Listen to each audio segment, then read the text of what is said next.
عبداللہ بن مسلمہ قابنی نے بیان کیا، ان سے مالک رحمۃ اللہ علیہ نے، ان سے حشام بن عروہ نے، ان سے ان کے والد نے، اور ان سے حضرت عائشہ رضی اللہ عنہا نے فرمایا کہ میرے پاس بنو اسد کی ایک عورت بیٹھی تھی۔ نبی کریم صلی اللہ علیہ وسلم تشریف لائے تو ان کے متعلق پوچھا کہ یہ کون ہیں؟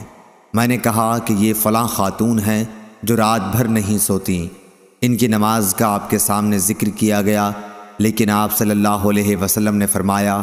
کہ بس تمہیں صرف اتنا ہی عمل کرنا چاہیے جتنے کی تم میں طاقت ہو، کیونکہ اللہ تعالیٰ تو ثواب دینے سے تھکتا ہی نہیں، تم ہی عمل کرتے کرتے تھک جاؤ گے۔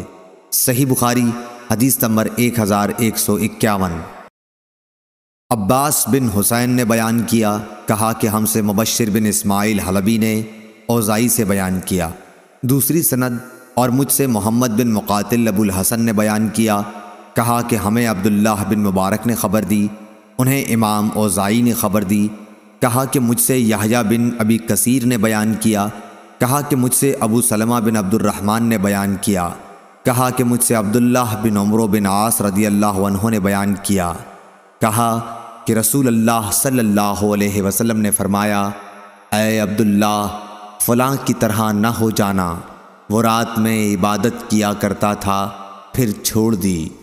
اور حشام بن عمار نے کہا کہ ہم سے عبد الحمید بن ابو العشرین نے بیان کیا،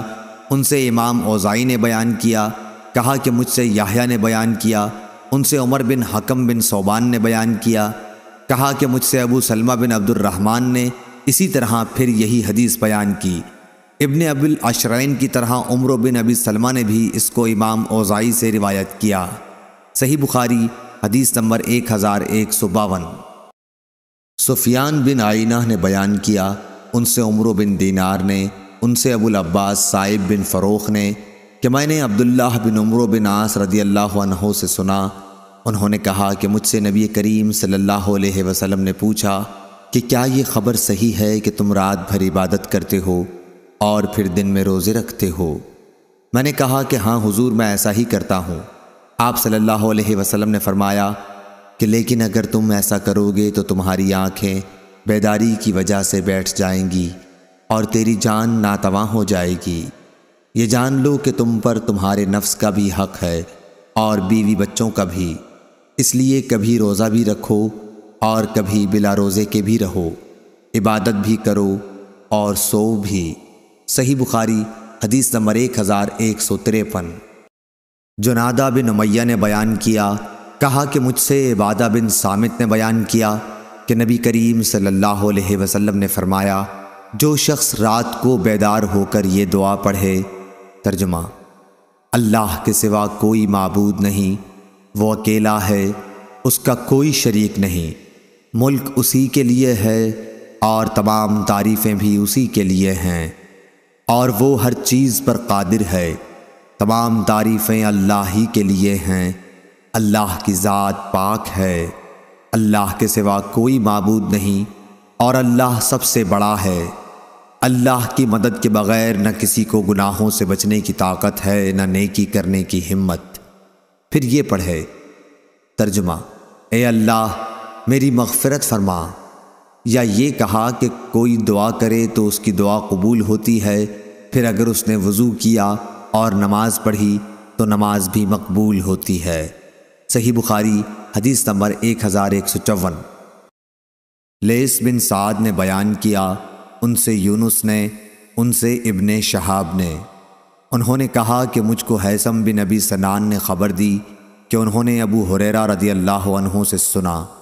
آپ اپنے وعظ میں رسول اللہ صلی اللہ علیہ وسلم کا ذکر کر رہے تھے، پھر آپ نے فرمایا، تمہارے بھائی نے اپنے نعتیہ اشعار میں یہ کوئی غلط بات نہیں کہی، آپ کی مراد عبداللہ بن رواحہ رضی اللہ عنہ اور ان کے اشعار سے تھی، جن کا ترجمہ یہ ہے، ہم میں اللہ کے رسول موجود ہیں جو اس کی کتاب اس وقت ہمیں سناتے ہیں جب فجر طلوع ہوتی ہے، ہم تو اندھے تھے، آپ صلی اللہ علیہ وسلم نے ہمیں گمراہی سے نکال کر صحیح راستہ دکھایا، ان کی باتیں اس قدر یقینی ہیں جو ہمارے دلوں کے اندر جا کر بیٹھ جاتی ہیں، اور جو کچھ آپ صلی اللہ علیہ وسلم نے فرمایا وہ ضرور واقع ہوگا۔ آپ صلی اللہ علیہ وسلم رات بستر سے اپنے کو الگ کر کے گزارتے ہیں، جبکہ مشرکوں سے ان کے بستر بوجھل ہو رہے ہوتے ہیں۔ یونس کی طرح اس حدیث کو عقیل نے بھی ظاہری سے روایت کیا، اور زبیدی نے یوں کہا، سعید بن مسیب اور عراج سے انہوں نے حضرت ابو ہریرہ رضی اللہ عنہ سے۔ صحیح بخاری حدیث نمبر 1155۔ حماد بن زید نے بیان کیا، ان سے ایوب سختیانی نے، ان سے نافع نے، ان سے عبداللہ بن عمر رضی اللہ عنہ نے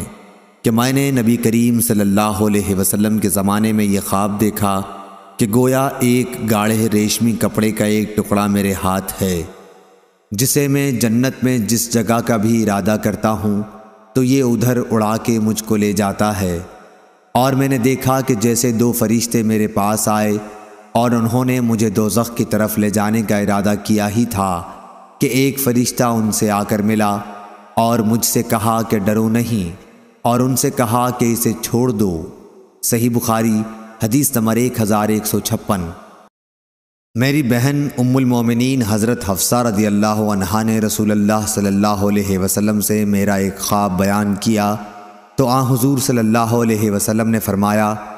کہ عبداللہ بڑا ہی اچھا آدمی ہے، کاش رات میں بھی نماز پڑھا کرتا۔ عبداللہ رضی اللہ عنہ اس کے بعد ہمیشہ رات میں نماز پڑھا کرتے تھے۔ صحیح بخاری حدیث نمبر 1157۔ بہت سے صحابہ رضوان اللہ علیہم نے نبی کریم صلی اللہ علیہ وسلم سے اپنے خواب بیان کیے کہ شب قدر رمضان کی 27ویں رات ہے۔ اس پر نبی کریم صلی اللہ علیہ وسلم نے فرمایا کہ میں دیکھ رہا ہوں کہ تم سب کے خواب رمضان کی آخری عشرے میں شب قدر کے ہونے پر متفق ہو گئے ہیں، اس لیے جسے شب قدر کی تلاش ہو وہ رمضان کے آخری عشرے میں ڈھونڈے۔ صحیح بخاری حدیث نمبر 1158۔ جعفر بن ربیعہ نے بیان کیا، ان سے اوراق بن مالک نے، ان سے ابو سلمہ نے، ان سے حضرت عائشہ رضی اللہ عنہا نے کہ نبی کریم صلی اللہ علیہ وسلم نے عشاء کی نماز پڑھی، پھر رات کو اٹھ کر آپ نے تہجد کی 8 رکعتیں پڑھیں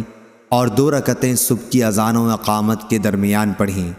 جن کو آپ کبھی نہیں چھوڑتے تھے۔ فجر کی سنتوں پر مداومت ثابت ہوئی۔ صحیح بخاری حدیث نمبر 1159۔ ابو الاسود محمد بن عبد الرحمن نے بیان کیا،